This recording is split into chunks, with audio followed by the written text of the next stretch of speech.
لو عايزة تعملي السمك المشوي ويطلع بالجمال ده، تعالي شوفي هنعمل ايه مع بعض. وادي السمك المشوي والمقلي. انا حبيت اوريكم السمك المقلي بس النهارده هنعمل مع بعض السمك المشوي. وادي السمك، بصوا شكله جميل قوي يا بنات. ازيكم عاملين ايه؟ يا رب تكونوا بالف خير. النهارده هنعمل مع بعض احلى سمك مشوي ممكن تعمليه في البيت وبايديكي. وادي السمك اهو بعد ما تبلته بالملح ونقعته كويس، انا غسلته. ودلوقتي هنشوف مع بعض هنعمل ايه. كنت محضره التتبيله اهو زي ما احنا شايفين، سمك طازه. بص عشان تعرفي السمكية الطازة بتلاقيها ناشفة كده من بره ومن جوه. وادي التوم المهروس، وهضيف عليه شوية توابل وملح. هضيف عليه دلوقتي الملح وكمون، وهضيف عليه شطة حسب الرغبة طبعا. بس السمك المشوي عايزة اقول لكم يا جماعة ان هو بيحب الشطة، يعني انت كل ما تشطشطيه شوية كده بيبقى طعمه جميل. وعايزه اقول لكم برضو التتبيله دي جميله قوي، وهتلاقيها حقيقه كمان عن بتاعه بره. بص هو بتاع بره حاجه وبتاع البيت حاجه تانية خالص. بس بصراحه بيبقى طعمه كده حلو بالثوم وبالتتبيله بتاعتك طبعا، اللي انتي متبلاها بايديكي. وادي السمك دلوقتي انا بحيقه من جوه بالثوم، التتبيله اللي عملتها مع بعض دلوقتي. وزي ما احنا عارفين هرش على السمك ملح وكمون من بره اهو. انا نسيت ارش عليه الاول. خلاص كده يا بنات انا تبلته من بره كويس قوي بالملح والكمون. وهتحاولي كده تقلبيه كله كده مع بعض بالملح والكمون مع بعض عشان كده. وخلاص كده بقى انا هحيق كل واحده بخلطه التوم اللي عملتها دلوقتي زي ما احنا شايفين. هعمله كله بالطريقه دي. حكايه ان احنا نتبله من جوه يا بنات بالملح والثوم والكمون بتخليه طعمه حلو قوي، وبتخلي التتبيله بتاعته باينه فيه. مش بعتمد على التتبيله اللي هعملها دلوقتي معاكم بعد التسويه. لا يا بنات انا بعمله الاول كده وهو ني، عشان كده يبقى متحيق اكتر اهو. خلاص كده احنا خلصنا السمك وتبلناه كويس. ممكن تسيبيه ساعة كده عشان التتبيلة تاخد وتدي فيه كده ويبقى حلو. ودي التتبيلة اللي هنغطس السمك فيه بعد ما يطلع من البوتاجاز اهو. ده توم مهروس ومعاه فلفل وكمون، ودي مية ودي طماطمية، واهم حاجة يا بنات الليمون. ولو عايزة تقطعي بصل قطعي. دلوقتي هنضيف كل ده في الطبق مع بعض. هنزل دلوقتي بالثوم المهروس، بصلاية صغيرة متقطعة،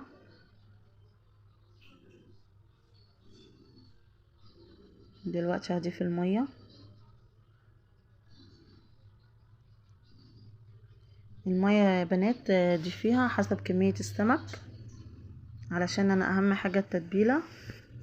ما تكتريش المية عشان التتبيلة تبقى حقيقة وحلوة برضو. وعايزة اقول لكم يا بنات كل ما تكتري الليمون في التتبيلة دي تتبيلة السمك تبقى تحفة اهو. بصوا اهم حاجة برضو ان الليمون فيه فوائد كتيرة، يعني السمك المشوي ده كله مفيد. واللي بيعملوا رجيم، اللي مش بياكلوا دهون برضو، اللي خايفين من الدهون والسعرات الحرارية،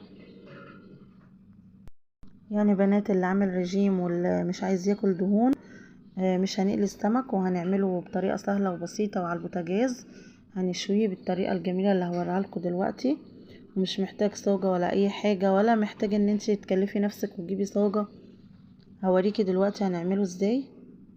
نعمله بطريقة سهلة وبسيطة وعلى بوتاجازنا العادي جدا. يعني يا حبايبي احنا عايزين نسهل كل حاجة على نفسنا ونعمل كل حاجتنا بايدينا كده في البيت. ودينا بنحيق المية اللي هنحط فيها السمك بعد ما يطلع من النار، وهنشويه بأحلى تتبيلة عملناها دلوقتي مع بعض. عايزه اقولك السمك المشوي برضو بيبقى حلو اوي وهو سخن، يعني انتي ممكن تعملي بالطلب، لو انتي محتاجة 5 سمكات هتعمليهم، لو انتي محتاجة 10 برضو هتعمليهم على حطتين. خلاص كده يا بنات احنا حيقنا والتتبيلة كده جاهزة ان انا استخدمها، وعملت احلى طبق سلطة. وادي الرد يا بنات اللي انا هستخدمها في السمك. انا بتبل السمكية كويس قوي من الناحيتين. واهم حاجة يا بنات دلوقتي ان احنا نسخن الصينية بتاعتنا، والصينية بتاعتنا العادية جدا، بس ياريت تكون صينية قديمة انتي مش بتستخدميها قوي وركناها، فانتي دلوقتي هتستخدميها في السمك المشوي. يعني لو عندك صينية قديمة ما ترميهاش وخليها للسمك المشوي زي كده بس. وزي ما قلتلك ان انتي تسخني الصينية كويس قوي والسمك مش هيلزق منك. ودلوقتي هتختبريه بالردة، هتحطي شوية ردة زي ما انا حطيت في الاول كده، لقيتيها اتحرقت يبقى كده الصاجة جاهزة للتسوية. بصوا وتقلب معايا بكل سهولة، ولا سمكية لزقت ولا اتكسرت ولا اي حاجة. وعايزة اقول لكم السمك ده كبير برضه يا بنات مش صغير، وهيستوي برضه معانا دلوقتي وهتشوفوه اهو. قلبتها بكل سهولة اهو، واضح قدامكم يا بنات كده. قولولي بقى ايه رأيكم في الطريقة الحلوة دي. يعني عندكم كده صينية كده قديمة ولا اي حاجة ما ترموهاش يا بنات، وخلوها لاستخدام السمك المشوي. خلاص كده طلعناها وغطسناها في المية كويس، المية بالتتبيلة الجميلة. بصوا بجد السمك شكله تحفة يا بنات، وريحته جميلة جميلة بجد اهو. بصوا وعايزة اقول لكم ان هي طريقة سهلة وبسيطة وهتعجبكم، وانا واثقة ان شاء الله ان هي هتعجبكم. واللي وصل معايا هنا في الفيديو لغاية هنا يحط اللايك واشترك في القناة عشان يوصلكوا كل جديد.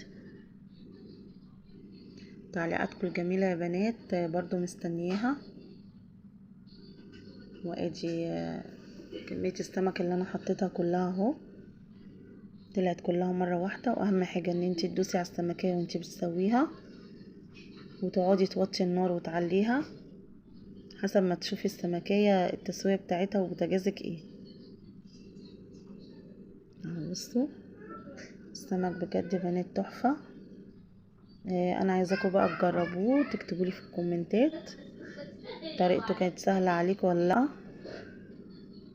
اهو. بصوا يا بنات التتبيلة شكلها تحفة وطعمها كمان حلو قوي. وعايزة اقولك طبعا ان انت لو بتعملي رجيم ولا حاجة هتشويه بكل سهولة، وبعد كده مش هتكسلي خالص ان انت تعمليه.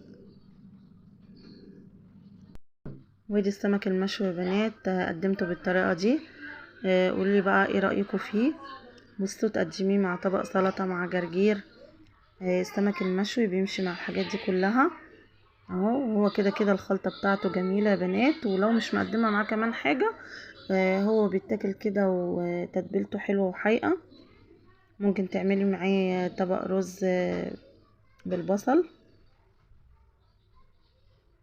بجد يا بنات الطريقة ديت تحفة وسهلة اهو. بصوا قدمته بالشكل ده، اللي عايز مقلي قليت واللي عايز مشوي شويت لهم اهو. بس عايزه اقولك هو اسهل من السمك المقلي بكتير، بس ده ليه اكل برضو، ده ليه اكل يا بنات اهو. قولي بقى رايكم في الكومنتات وجربوه يلا وقولولي الطريقه دي سهله بالنسبه لكم ولا لا. وعايزه اقول لكم يا بنات بجد ان هي ما دخنتش الشقه قوي، انت يا دوب بتفتحي الشفاط، هو ما بيتاخرش قوي على البوتاجاز بيستوي بسرعه. بصوا يا بنات السمك المشوي بجد ريحته حلوه قوي وطعمه تحفه. بجد يا بنات ان شاء الله الطريقه دي هتعجبكم. بتمنى الفيديو كله يكون عجبكم، ولو عجبكم الفيديو حطوا لايك واشتركوا في القناه عشان يوصلكوا كل جديد. واهم حاجه تقولوا لي ايه رايكم في الطريقه دي يا بنات، يا رب تكون سهله عليكم. اتمنى الفيديو يكون عجبكم.